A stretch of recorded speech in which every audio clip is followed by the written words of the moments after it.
बिस्मिल्लाहिर्रहमानिर्रहीम। बाबू सिफ़तिल गुस्ली, गुस्ल का तरीक़ा क्या है। तहारत के मसाइल हर एक पर मर्द औरत आकिल पर बालिग पर जानना फ़र्ज़ ऐन है। ये फ़र्ज़ उलूम में से हैं। तो गुस्ल के फ़राइज़ क्या हैं जी। कुल्ली करना अच्छी तरह कि पानी जो है मुँह का अहाता करे, और नाक अच्छी तरह साफ़ करना कि पानी नाक के अंदर तक जाए, और सारे जिस्म को एक दफ़ा धोना कि एक बाल की जगह भी खुश्क ना रहे। ये फ़र्ज़ है। ये क्या है जी, फ़र्ज़। एक दफ़ा धोना फ़र्ज़, यानी कि सारे आप जिस्म एक दफ़ा धो लेना, ये गुस्ल का फ़र्ज़ है। एक बाल की जगह भी अगर खुश्क रह गई तो गुस्ल इंसान का नहीं होगा। ताकि नाफ का जो अंदरूनी हिस्सा है और कान का जो अंदरूनी हिस्सा है इसको धोना भी फ़र्ज़ है, और मुंह का अंदरूनी हिस्सा धोना भी फ़र्ज़ है। वज़ू के अंदर तो मदमदा जो है वो सुन्नत है ना, लेकिन जो गुस्ल जनाबत के अंदर जुम्बी अगर कोई शख्स हो गया है तो उसके लिए मदमदा जो है वो फ़र्ज़ हो जाता है।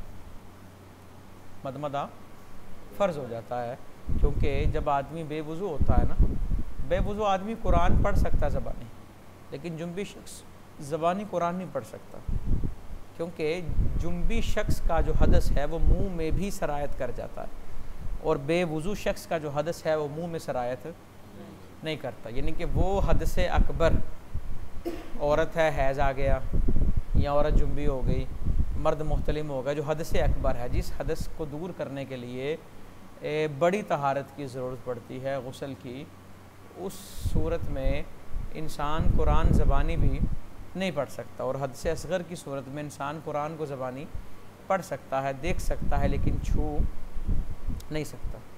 अब गुस्ल का मसनून तरीक़ा देखें। बस एक चीज़ आपने ज़हन में रखनी है, जगह अगर ऐसी है जहाँ पानी जमा हो जाता है तो वहाँ से हट के पाँव धोने, आखिर में वहाँ से हट कर पाँव धोने हैं।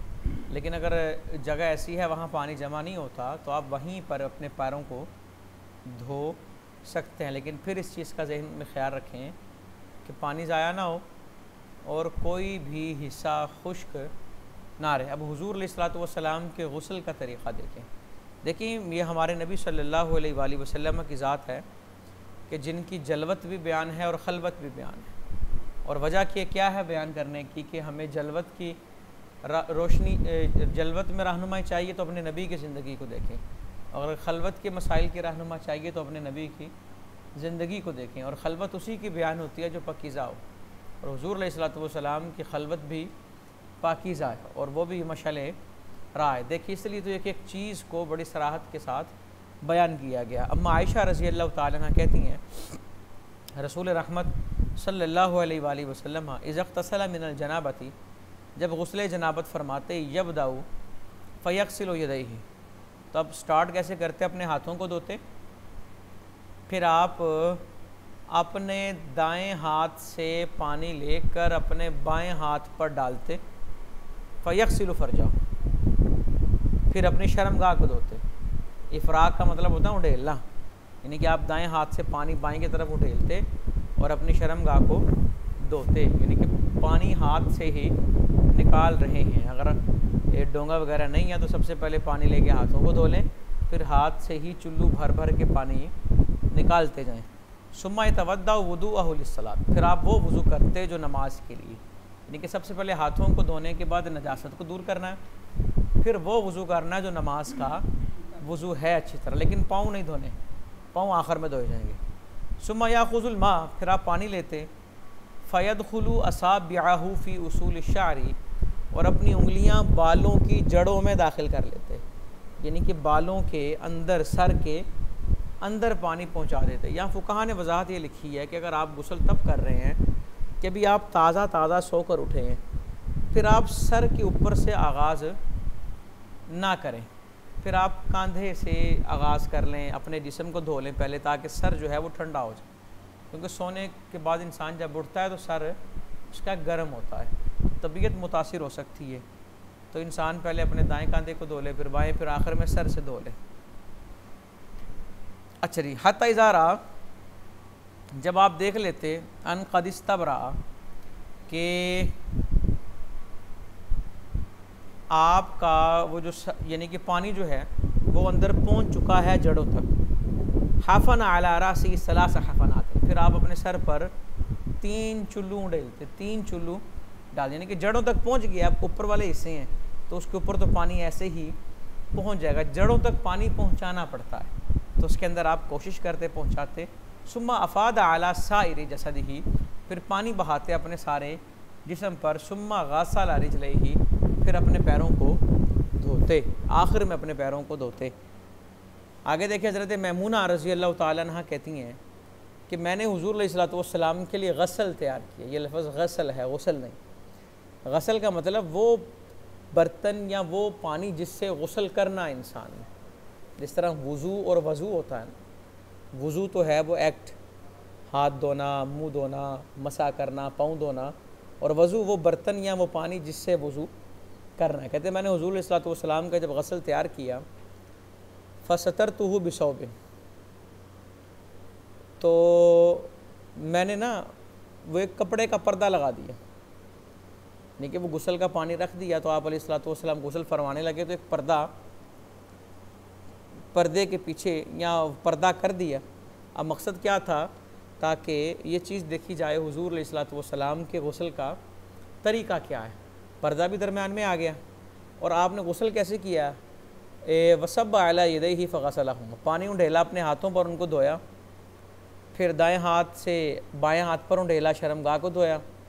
फ़दरब बियदिहिल अर्द फ़मसहहा सुम्मा ग़सला, फिर आपने अपना हाथ ज़मीन पर मारा, उसको ज़मीन से रगड़ा, फिर उसको धोया ताकि नज़ाफ़त अच्छी तरह हासिल हो जाए। फ़मदमदा वस्तनशका, फिर मदमदा किया और इस्तिंशाक किया। वग़सला वजहहु वज़िराअही, अपने चेहरे को धोया, अपने बाजुओं को धोया, फिर अपने सर पर पानी डाला और फिर अपने जिस्म पर पानी डाला। सुम्मा तनहा, फिर हट गए। फ़ग़सला क़दमैहि, और अपने आपने पैरों को धोया।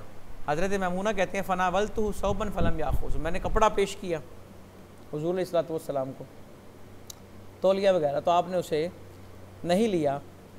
तो फ़न तलक़ा वहुवा यनफ़दु यदैहि, आप तशरीफ़ ले गए और अपने हाथों को झाड़ रहे थे या हाथों से पानी को उतार रहे थे, यानी कि आप अलैहिस्सलातु वस्सलाम ने उस वक़्त वो तौलिया या कपड़ा इस्तेमाल नहीं किया। इस्तेमाल कर भी लें तो कोई हर्ज नहीं, ना भी करें तो कोई हर्ज नहीं है, यानी कि ये कोई गुस्ल का हिस्सा नहीं है। हज़रत उम्मे सलमा रज़ी अल्लाह तआला अन्हा हाज़िर खिदमत अर्ज़ करती हैं, या रसूल अल्लाह सल्लल्लाहु अलैहि वसल्लम, मैं वो औरत हूँ कि मैं अपने सर की जो चोटी है ना वो बहुत ज़ोर से बांधती हूँ। अशद का मतलब बहुत ज़ोर से, जो मेरे सर पे जो ये बालों को जो मैंने चुटिया बनाई हुई है, मैं इसको बहुत ज़ोर से बांधती हूँ। अफ़अनकुसुहु लिग़ुस्लिल जनाबा, क्या इसे गुस्ल जनाबत में मैं खोलूँ? आपने फरमाया नहीं, इन्नमा यकफ़ीकी अन तहुस्सी अला रासिकी सलास हसियात, कि नहीं तेरे लिए यही काफ़ी है कि तो अपने सर पर 3 दफ़ा पानी बहा दे, फिर तो अपने ऊपर पानी बहा तो तू पाक हो जाएगी। औरत की जो मेंढी है इसे खोलने की ज़रूरत नहीं, क्योंकि इसके ये सख्त नहीं होती। अगर ये बाल बंधे भी हुए हों तो औरत के सर की जड़ों में पानी पहुंच जाता है, लेकिन मर्द के बाल चूँकि ज़रा इस तरह से नहीं होते तो उसके जड़ों में पानी पहुंचाना पड़ता है। तो लिहाजा अगर औरत के बाल ऐसे हैं कि जो बड़े नरम हैं और बड़े उसने ज़ोर से बांधे हुए हैं कि खोलेगी फिर बांधने पड़ेंगे और पानी उसकी जड़ों तक पहुंच सकता है, तो बालों को खोलने की ज़रूरत नहीं है, वो ऐसे ही पानी को पहुंचा सकती है। अब तो खैर दौर बड़ा जदीद है,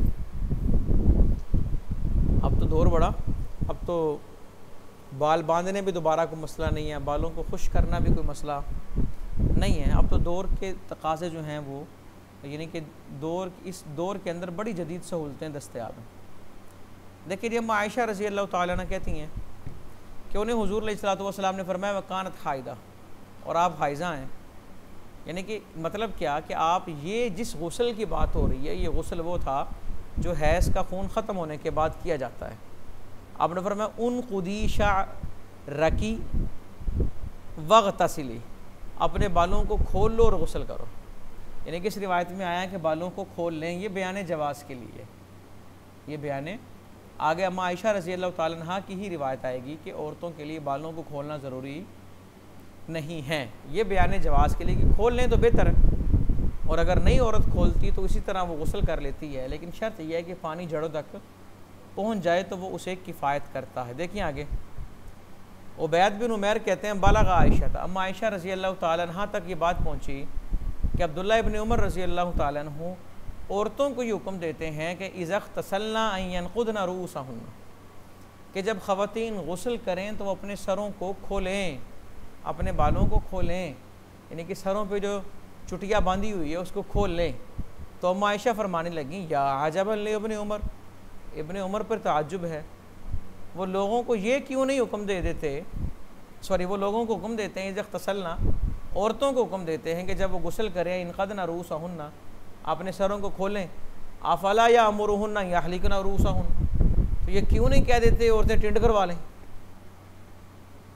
लक़द कुन्तु अग़तसिलु अना व रसूलुल्लाह सल्लल्लाहु अलैहि वसल्लम मिन इनाइन वाहिद, मैं और हुज़ूर अलैहिस्सलातु वस्सलाम एक ही बर्तन से गुस्ल किया करते थे। ये कुन्तु के साथ बयान हुआ, ये इस्तिमरार पर दलालत करता है, माजी इस्तिमरारी, यानी कि यही रूटीन थी, मामूल यही था। वमा अज़ीदु अला अन अफ़रुगा अला रासी सलासा इफ़रागात, और मैं इस पर इजाफ़ा नहीं करती कि अपने सर पर 3 दफ़ा पानी उड़ेल लेती। ये मतलब क्या, यानी कि मैं अपने बालों को नहीं खोलती थी और मैं अपने सर पर 3 दफ़ा पानी को उड़ेल लेती थी। मकसद क्या है कि वो पानी सर की जड़ों तक पहुंच जाता, और ये कहना एक ही बर्तन से गुस्ल करते, ये सनद है इस बात की कि अगर मेरा ये फ़ेल गलत होता तो हुज़ूर अलैहिस्सलातु वस्सलाम मेरी इस्लाह फरमाते और मुझे कहते कि नहीं जी ये ऐसे नहीं, ये ऐसे है। आगे देखिए जी, गुस्ल इंसान ने अगर कर लिया है ना तो उसके बाद वज़ू करने की ज़रूरत नहीं होती। अक्सर लोग इस मुगालते में रहते हैं जी, गुस्ल के बाद वो बाकायदा बाहर आके दोबारा फिर वज़ू करते हैं। हालांकि गुस्ल एक तहारत अकबर है, बड़ी तहारत है, तो गुस्ल करके इंसान पाक हो जाता है और वज़ू से ज़्यादा पाक होता है, और वो नमाज पढ़े, ज़कात रोज़ा रखे, वो तमाम इबादत करे जिनके लिए तहारत शर्त है, तो उसे किसी किस्म की ममानत नहीं। अम्मा आयशा रज़ी अल्लाह ताला अन्हा कहती हैं कान रसूलुल्लाह सल्लल्लाहु अलैहि वसल्लम ला यतवद्दअ बअदल गुस्ल, गुस्ल के बाद वज़ू नहीं फरमाते थे। एक इंसान की मुतअद्दिद बीवियाँ हों, वो सब के साथ सोहबत कर ले और बाद में एक ही वो गुस्ल करे तो ये उसके लिए जायज़ है, यानी कि उसके लिए ये जवाज़ है। और अगर सब के लिए अलग अलग गुस्ल करे ये तो बहुत अच्छी बात है। और हुज़ूर अलैहिस्सलातु वस्सलाम के मामूलात में हमें दोनों चीज़ें मिलती हैं। कभी आपने एक ही गुस्ल से तमाम की तरफ आपने चक्कर लगाया, और कभी हर एक के पास जाते हुए नया गुस्ल फरमाया और नया गुस्ल करते थे और जाते थे। अगर इंसान की मुतअद्दिद अज़वाज हैं और वो एक ही रात में उनके पास चक्कर लगाना चाहता है तो बेहतर तरीक़ा उसका ये है कि एक बीवी से फ़रागत के बाद वो शर्मगाह को धो ले और वो वज़ू कर ले और फिर वो दूसरी के पास जाए उसी तरह, यानी कि ये उसके लिए बेहतर है। लेकिन अगर वो नहीं करता और वो चला जाता है तो बयान जवाज़ है इसका, बात जवाज़ जायज़ होने की और ज़्यादा बेहतर होने की। देखिए हज़रत अनस इब्न मालिक रज़ी अल्लाह ताला अन्हु कहते हैं कि नबी अकरम सल्लल्लाहु अलैहि वसल्लम कान यतूफ़ु अला निसाइही बिगुस्लिन वाहिदिन, एक ही गुस्ल के साथ अपनी तमाम अज़वाज के पास आप चक्कर लगाते थे। हुज़ूर अलैहिस्सलातु वस्सलाम की ये जमा मर्दी पर दलालत करता है और आपके मर्दानगी पे ये वाज़ेह दलील है, और आप अलैहिस्सलातु वस्सलाम की क़ुव्वत पर ये वाज़ेह दलील है। कायनात में अल्लाह रब्बुल इज़्ज़त की जितनी मखलूक़ात हैं उनमें हुज़ूर अलैहिस्सलातु वस्सलाम से बढ़कर जवान मर्द और जरी शख्स है ही कोई नहीं। आप अलैहिस्सलातु वस्सलाम को अल्लाह ने 4000 मर्दों की ताकत अता फरमाई। ये तो मशीयत इलाही दरमियान में ना होती तो ग़ज़वात में पूरी पूरी चट्टान को हलाना है मेरे नबी के इख्तियार में था और ये आपकी ताकत में था। ये तो मशीयत इलाही थी ना कि फ़ौज तैयार की जाए, जंगी साजो सामान तैयार की, तो उम्मत को सबक देना था, बताना था कि जंग की तैयारी कैसे करते हैं। क़यामत तक आने वाले मुसलमानों के लिए उसूल मुतय्यन करने थे, वरना हुज़ूर अलैहिस्सलातु वस्सलाम को इतनी ताकत अल्लाह ने था कि एक किस्सा मेरे ज़हन में आ रहा कि एक पहलवान था और उसकी ताकत इतनी मशहूर थी कि कहा यह जाता था कि अगर ये शख्स, और हकीकत भी ये थी, गाय की खाल पे खड़ा हो जाए, बड़ा नरम होता है ना चमड़ा जो होता है, गाय की जो खाल होती है वो बड़ी नरम होती है, यानी कि नरम, उसके अंदर लचक बहुत होती है, उसके ऊपर खड़ा होने वाला गिर जाएगा, कितनी देर खड़ा रहेगा, ज़रा सा हिलेगा तो वो गिर जाए। लेकिन अगर वो किसी गाय की खाल पे खड़ा हो जाता और लोग खाल खींचते तो वो हिलता नहीं था, खाल फट जाती थी, इतना जरी था। वो मिला हुज़ूर अलैहिस्सलातु वस्सलाम को, तो आपने फरमाया कलमा पढ़ लो। उसने कहा जी मुझे अगर आप हरा देंगे तो मैं कलमा पढ़ लूँगा। आपने फरमाया आजा भी मैदान में। एक लम्हे में हुज़ूर अलैहिस्सलातु वस्सलाम ने उसको पछाड़ दिया, लेकिन उसने कलमा नहीं पढ़ा।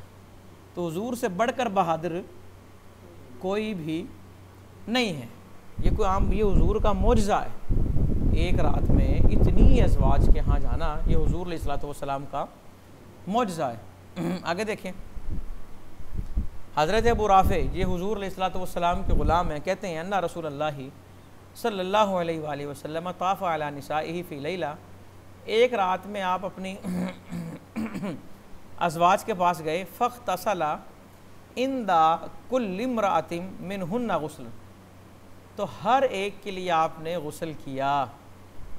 तो मैंने अर्ज़ किया हुज़ूर अगर आप एक ही गुस्ल कर लेते, तो आपने फरमाया हाज़ा खरवतियब, बात तो तब भी ठीक थी, लेकिन ज़्यादा पाकीज़ा और ज़्यादा तय्यब बात यह है कि हर एक के लिए गुस्ल किया जाए। समझ आई?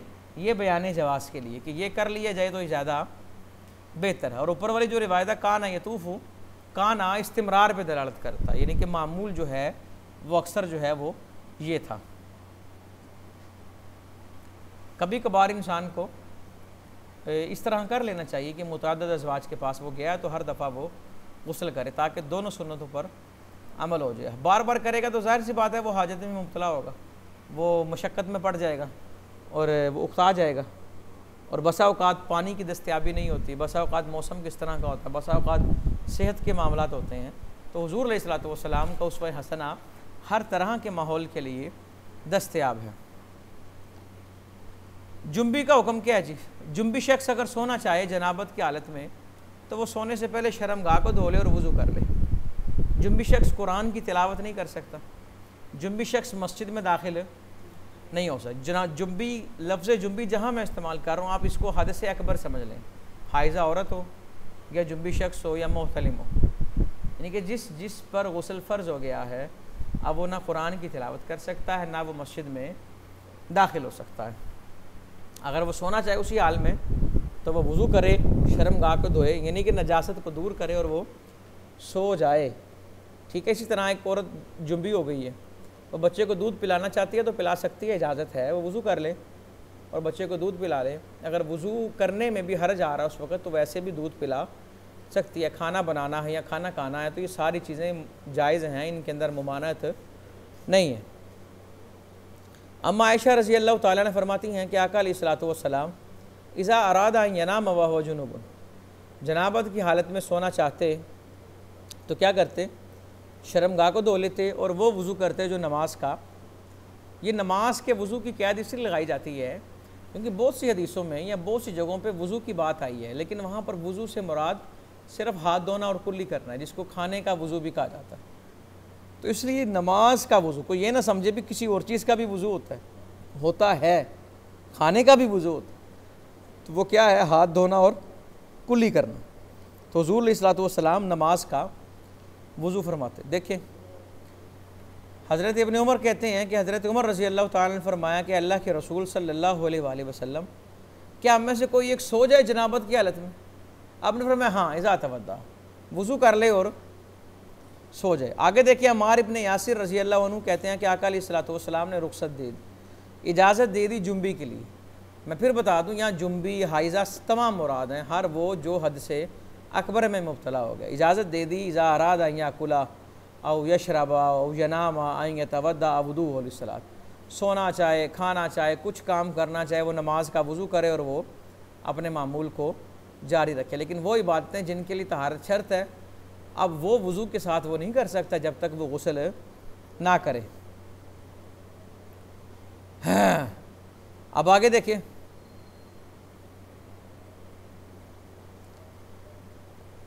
जनाबत की हालत में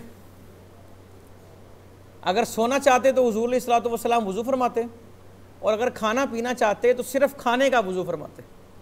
और वो खाने का वज़ू क्या? गस्ल यदैहि सुम्मा याकुलु औ यशरबु, फिर खा लेते या फिर पी लेते। यानी कि पूरा वज़ू करना कोई ज़रूरी नहीं है, अगर खाना पीना है सिर्फ हाथ धो के कुल्ली करके खाया पिया जा सकता है। अगली रवायत भी इसी तरह मफ़हूम उसका।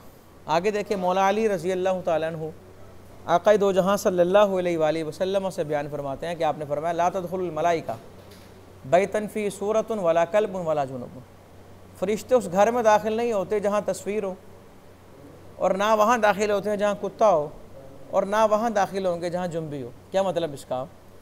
कि सूरत जहाँ ऐसी हो जिसे ताज़ीम की जगह पर रखा हो, तस्वीर को मकाम ताज़ीम में रखा हो। वरना तस्वीर अगर नीचे फुट पैरों के नीचे रखने वाली अगर किसी चीज़ पे है, किसी मैट पे है, तो वहाँ उसकी इजाज़त है। ये हुज़ूर अलैहिस्सलातु वस्सलाम से हमें ये चीज़ें मिलती हैं। यानी कि तस्वीर सूरत का मतलब कि जहाँ पर तस्वीर मकाम ताज़ीम पर हो। तस्वीर के हवाले से बड़ी सख्त ममानत है, तो ये नहीं हमें कहना चाहिए कि अगर हमारी तस्वीरें फ्लैक्सों पे लगना शुरू हो गई हैं तो तस्वीर जायज़ हो गई है। तस्वीर नाजायज़ है, तस्वीर नाजायज़ है, क्योंकि अगर कोई तस्वीर बना के उसकी ताज़ीम नहीं करेगा तो हम नाराज़ हो जाएंगे, और ताज़ीम करेगा तो ये अल्लाह को पसंद नहीं। तस्वीर किसी की भी हो, बुत परस्ती का आगाज़ नबी की तस्वीर से हुआ था, तो ये थोड़ी है पीर साहब की तस्वीर है तो ये हमारे लिए काबिल बरकत हो गई। तस्वीर जो है वो वो उसमें बरकत नहीं है, ज़हन में रखिएगा। जिन्होंने पीर साहब की तस्वीर घर में लगाई होती है वो रोज़ खड़े होते हैं, हाथ बांध के खड़े होते हैं उसके आगे, अगरबत्तियाँ भी लगा देते हैं, खुशबुएँ भी लगाते हैं। तो ये नज़रिया जो है ये गलत है। तस्वीर हराम है, और इतनी सख्त वईद है इस पर कि अल्लाह फरमाएगा कि इसमें रूह फूंको, इसमें रूह फूंको। तो बंदा कहाँ से रूह फूंकेगा उसके अंदर? अब कुछ चीज़ें ऐसी हैं जो मजबूरी हैं, शनाख्ती कार्ड है, पासपोर्ट है, जो मजबूरी है ना, तो ज़रूरत के वक़्त ममनू चीज़ें हलाल हो जाती हैं, लेकिन वो कदरे ज़रूरत ही होती है, वो कदरे ज़रूर। हाँ, डिजिटल तस्वीर जो है, जो प्रिंट आउट नहीं होता जिनका, उन पर हिल्लत का ही फतवा है कि उसे तस्वीर नहीं कहा जाता। वो एक समझ लें एक ऐसा ही है जैसे ख्याल होता है, उस पर तस्वीर का हुक्म नहीं लगता। बहरहाल तस्वीर लगाने से इज्तनाब करना चाहिए, कमरे में भी, कहीं पर भी, किसी की भी हो, किसी की भी। अगर किसी के पास तस्वीर है उसे वो ताज़ीम की जगह पर वो छुपा दे, बंद करके एल्बम में बंद करके कहीं पीछे साइड पे रख दे कि जो नज़रों से ओझल हो जाए। अच्छा, उस घर में भी फरिश्ते दाखिल नहीं होते जहाँ कुत्ता हो। क्या मतलब? ये वो कुत्ता जो जिनका इस्तिस्ना किया उनमें ये नहीं आता। इस्तिस्ना वाले कुत्ते कौन से हैं जी? हिफाजत वाला कुत्ता, शिकार वाला कुत्ता, समझ आई? जो इंसान घर की हिफाजत के लिए रख ले, शिकार के लिए रख ले, जिस कुत्ते को रखना जायज़ है उस कुत्ते के होते हुए रहमत के फरिश्ते आएंगे, और जिस कुत्ते को रखना जायज़ नहीं है उसके होते हुए रहमत के फरिश्ते दाखिल नहीं होंगे। और जुम्बी का मतलब क्या? वो शख्स जुम्बी कि जो कसदन गुस्ल करता ही नहीं है। जनाब ये बड़े पहुँचे हुए बाबे हैं, गुस्ल ही नहीं किया कभी, और बाल जनाब उसके 3-3 गज लंबे हो गए हैं, ना नाखूनों को पता काटे हैं कभी। ये वो लोग जहाँ वहाँ रहमत के फरिश्ते हैं, जो जुम्बी जहाँ वहाँ रहमत के फरिश्ते नहीं आते। और जिसने 3 साल से गुस्ल ना किया और वो अगर ये कहे जी मुझ पर गुस्ल फ़र्ज़ ही नहीं हुआ, तो कोई भी नहीं मानेगा कि बालिग शख्स और उस पर गुस्ल ही फ़र्ज़ ना हो, तो वो बालिग कैसे होगा? समझ आइए? अच्छा जी, आगे देखिए। मौला अली से ही मरवी है कि आका अलैहिस्सलातु वस्सलाम हमें कुरान पढ़ाते जब तक आप जुम्बी ना होते, यानी कि कुरान की तालीम देते जब तक आप जुम्बी ना होते। यानी कि जनाबत की वजह से इंसान कुरान नहीं पढ़ सकता। और आगे देखिए हम आयशा रज़ी अल्लाह ताला ने कहती हैं कि आका अलैहिस्सलातु वस्सलाम ने फरमाया कि मैं ला उहिल्लुल मस्जिद लि हाइदिन वला लि जुम्बिन, जुम्बी और हाइज़ा के लिए मस्जिद को हलाल नहीं करता, यानी कि मस्जिद में दाखिल भी नहीं हो सकते। हज़रत अबू हुरैरा रज़ी अल्लाह ताला अन्हु कहते हैं कि मैं लक़ियनी रसूलुल्लाह सल्लल्लाहु अलैहि वसल्लम, मुझसे हुजूर की मुलाकात हो गई, वाना जुनूब, मैं जुम्बी था, तो हुजूर ने ना मेरा हाथ पकड़ लिया, आजा भी अबू हुरैरा चलें। कहते हैं फ़मशयतु माअहु हत्ता क़अदा, मैं चलता रहा, साथ चलता रहा ताकि हुजूर जाके बैठ गए। फ़नसरल्तु, जैसे हुजूर बैठ गए ना तो मैं खिसक गया वहाँ से, तो मैं घर आ गया, मैंने गुस्ल किया, फिर मैं आया, हुजूर बैठे हुए थे। आपने फरमाया ना कुन्ता या अबा हुरैरा, अबू हुरैरा किधर चले गए थे? मैंने अर्ज़ किया हुजूर के सारा मामला सुनाया, तो आपने फरमाया सुबहान अल्लाह, इन्नल मुमिन ला युनज्जिसु, कि मोमिन जो है वो नजिस नहीं होता, मोमिन नापाक नहीं होता। यानी कि जो अगर इंसान जुम्बी हो गया या औरत हाइज़ा हो गई है तो वो चीज़ें उसके हाथों में पैरों में सरायत नहीं करती, वो उसके हाथ पाँव वगैरह वो साफ़ हैं, अगर उन पर नजासत नहीं लगी तो अपने मामूलात और मामलात को जारी रखें, उन्हें किसी किस्म की कोई मुमानत नहीं है। क्लियर हो गई जी। बाबुल हैज़, हैज़ के अंदर क्या करना है जी? औरत को अगर हैज़ आ गया तो वो नमाज की कज़ा नहीं करेगी, नमाजें उसके माफ़ है, छुट्टी दे दी पक्की पक्की, रोज़ों की कज़ा करेगी।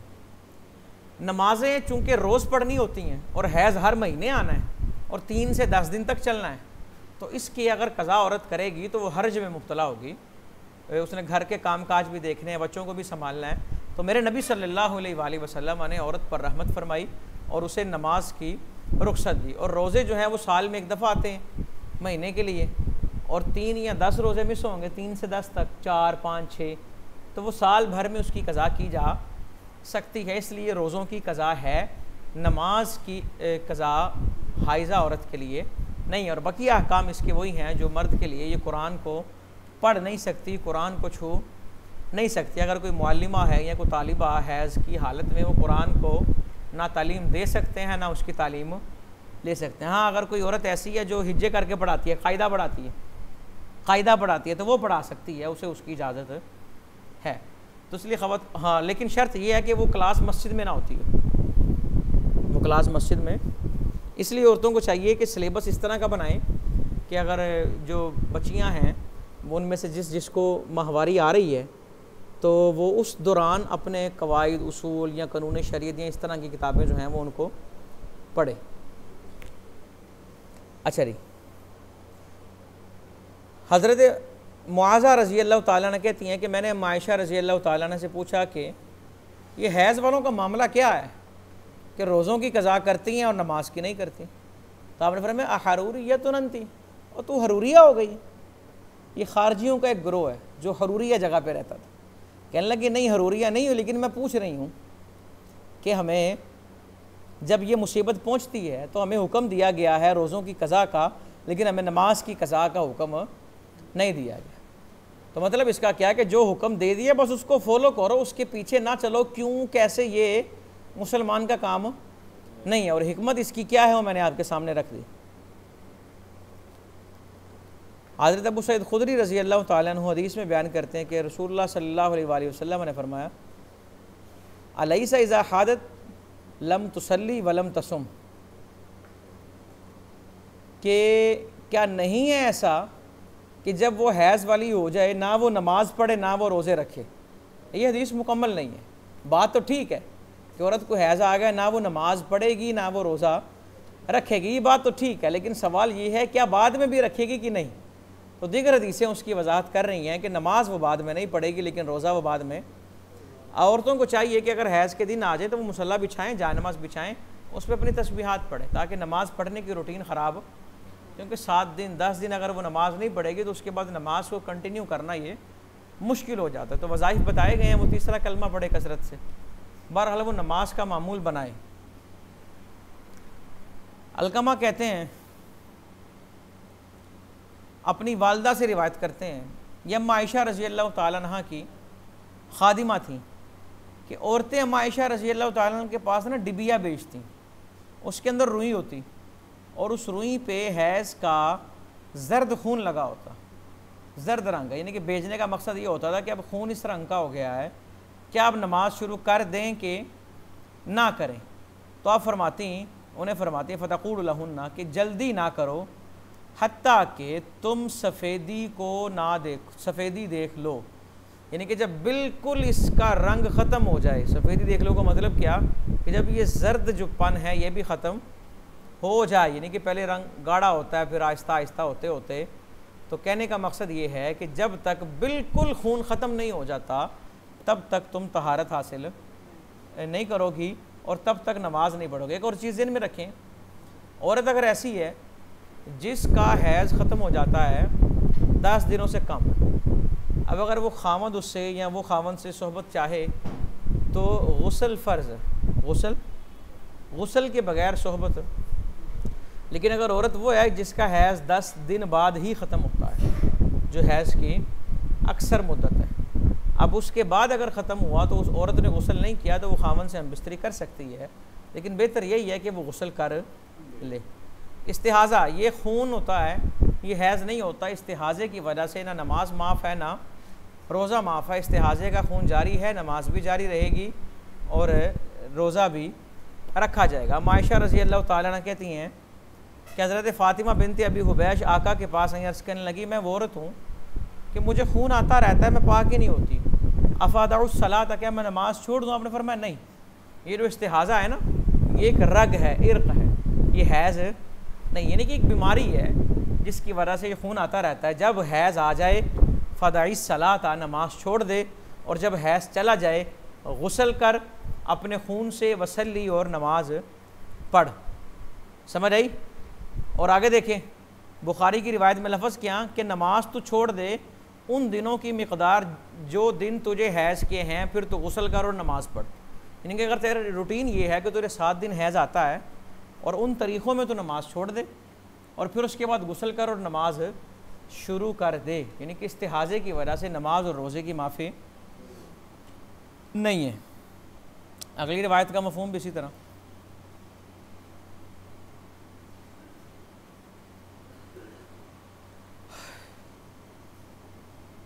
आगे देखें, अगली रिवायत का मफ़हूम भी ये बस ये है कि इस्तिहाज़े से वज़ू ज़रूर टूट जाता है, और इस्तिहाज़े वाली औरत चूँकि मुसलसल खून निकल रहा है तो माज़ूर हो गई है। तब माज़ूर का हुक्म क्या है? हर नमाज के लिए वज़ू करे और नमाज मुकम्मल करे, फिर अगली नमाज के लिए नया वज़ू करे। यानी कि उस नमाज के दौरान अगर इस्तिहाज़े का खून आ जाए तो उससे अब उसका वज़ू नहीं टूटेगा।